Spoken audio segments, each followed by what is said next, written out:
The last one that I brought for you in terms of skills of a PM is analytical ability. So this is then where we talk about all the numbers.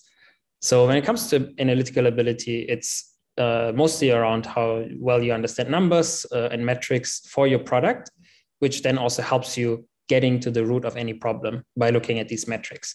But you could also, analytical ability is also about how you visualize your product performance and use that to communicate with your stakeholders to justify any product decisions that you're making. So around analytical ability, as I was just saying, it helps you basically measuring product success, but also business success. So what is success for product? That is usually defined differently for any product. It could be something around monthly active users, but it could also be around the business impact. And usually what we want to do as product managers is separate our product success from the business success.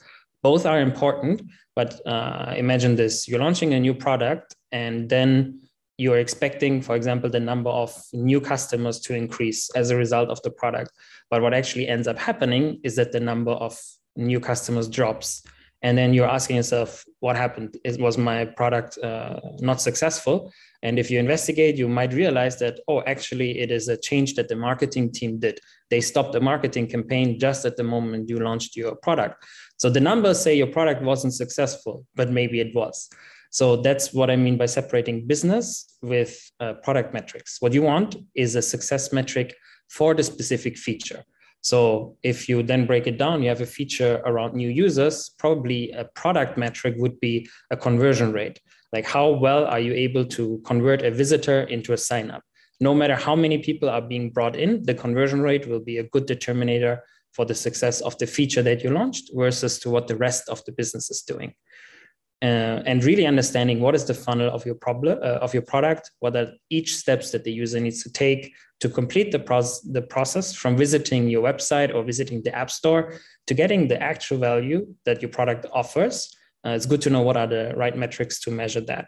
So metrics around, there are different metrics, for example, for a SaaS company or for a marketplace, they all utilize different metrics, and just understanding what is the business model and what is the product space that you're operating in will allow you to get those metrics and also allows you to get benchmarks around them. So then, you know, like if you look at a certain metric for your product, you will know, is that good or is that bad?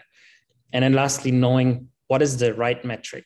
Like sometimes metrics, they don't really say anything. We call those vanity metrics. When we when we talk to investors, these are usually the metrics we want to showcase, like number of website visitors or number of daily active users.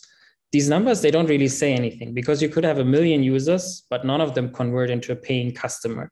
Then your product is still not successful.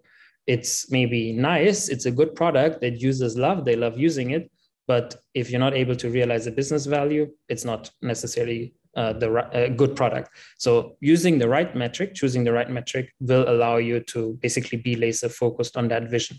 So good metrics usually are around conversion rates or percentages that always put something in relative.